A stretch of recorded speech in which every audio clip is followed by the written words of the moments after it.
Você já assistiu algum filme ou série que despertou uma ideia em você para uma história original que você tem vontade de criar?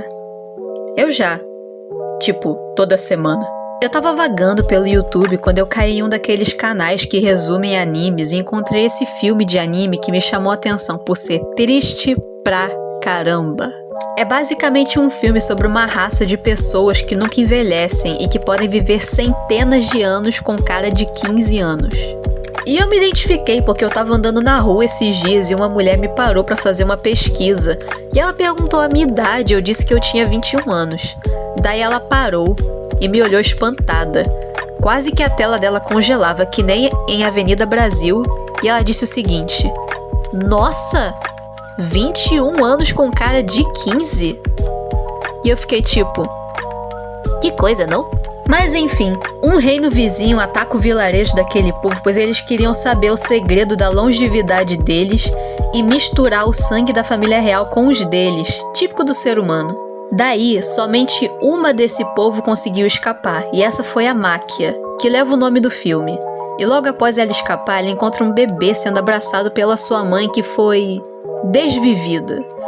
E ela decide cuidar dele e ser sua mãe, mesmo que ela mesma não soubesse o que era ser uma mãe. O filme é bem emocionante e mostra a jornada deles nesse mundo em que eles vão conhecendo pessoas e o guri vai crescendo e a Máquia tentando salvar uma fulana lá do reino e o outro gado movendo céus e terra por ela. Sério, eu recomendo, mas fica o aviso, deixa os lencinhos por perto enquanto assiste. Lágrimas masculinas são garantidas com esse filme. Mas então, qual foi a ideia que eu tive depois de ver esse filme? Bem, os elementos que mais me chamaram a atenção foram os seguintes: imortalidade, mundo de fantasia, reinos e política. Quando você se inspira em alguma obra que já exista, é importante você pegar os elementos que te trouxeram inspiração, mas dar o seu próprio tempero. Pense em criar uma história como fazer uma sopa. Existem vários tipos de sopas por aí, e você pode criar a sua própria sopa com seus próprios ingredientes. Uma sopa é feita com vários ingredientes misturados, e você pode imaginar esses ingredientes como as ideias e detalhes que compõem a sua história. E quando você cria algo novo, você inevitavelmente irá se basear em algo do seu interesse, assim como um chefe se baseia em outras receitas para criar a sua própria. Mas, Bero, o que sopa tem a ver com o assunto do vídeo? Eu não sei, Nina. Eu só gosto muito de sopa. Eu queria uma sopa agora. Uma sopa pra nós? Mas então, eu estou fazendo esse vídeo porque eu quero relatar o meu processo criativo junto com vocês. Eu amo criar histórias, e mesmo que no final eu não acabe indo pra frente com a grande maioria delas, sempre dá pra aprender algo com elas. Eu gosto de as deixar guardadas, para que no caso eu queira revisitá-las algum dia. Um dos meus vídeos favoritos do youtuber Kleberiano é o vídeo em que ele grava a si mesmo compondo 3 músicas que ele escreveu quando ainda era um adolescente. E eu quero seguir por esse caminho com esse vídeo, mostrando o meu processo criativo para criar uma história. E caso você também esteja criando a sua história, esse vídeo também serve para você. Enfim, se acomodem e se preparem. Eu sou a Bero e bem-vindos ao meu canal. Para começar, eu vou colocar os pilares da criação de uma história. Pilar número 1, tema. Sobre o que a sua história vai ser?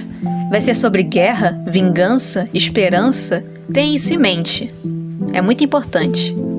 Pilar número 2, personagens. Quem são os personagens da sua história? Como eles se portam? O que comem? Onde habitam? Você precisa ter esses detalhes bem desenvolvidos, pois é isso que deixa eles mais reais e relacionáveis. Como se fossem atores de um filme que você irá dirigir. Pilar número 3, cenário. Onde a sua história se passa? Em um deserto? Em outro planeta? Em um reino distante? É importante você saber onde a sua história vai se passar para que você possa planejar os acontecimentos de acordo com o ambiente e também como os seus personagens irão interagir com ele. Pilar número 4, trama. Você precisa ter uma trama bem definida. Use como base a estrutura dos 3 arcos, que se dividem em começo, meio e fim. Faça um brainstorm dos eventos que devem ocorrer em cada arco e os organize de acordo. Pilar número 5, conflito.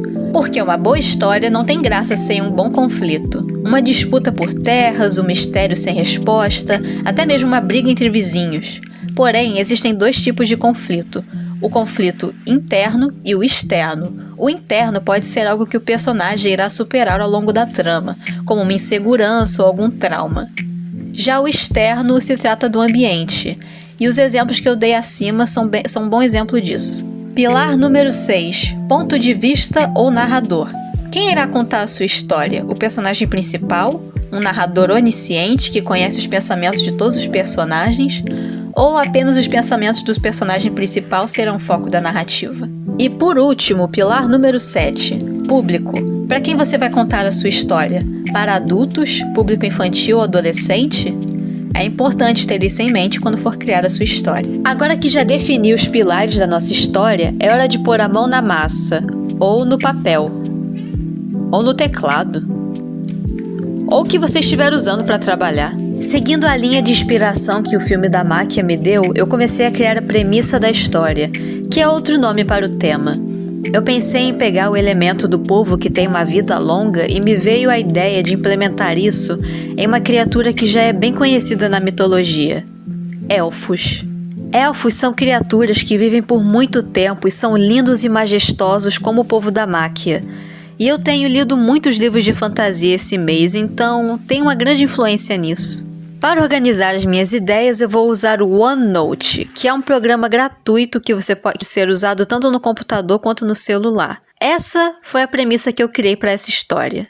Um chefe de uma aldeia de elfos que recebe uma proposta do reino para casar uma de suas filhas com um príncipe em troca de benefícios.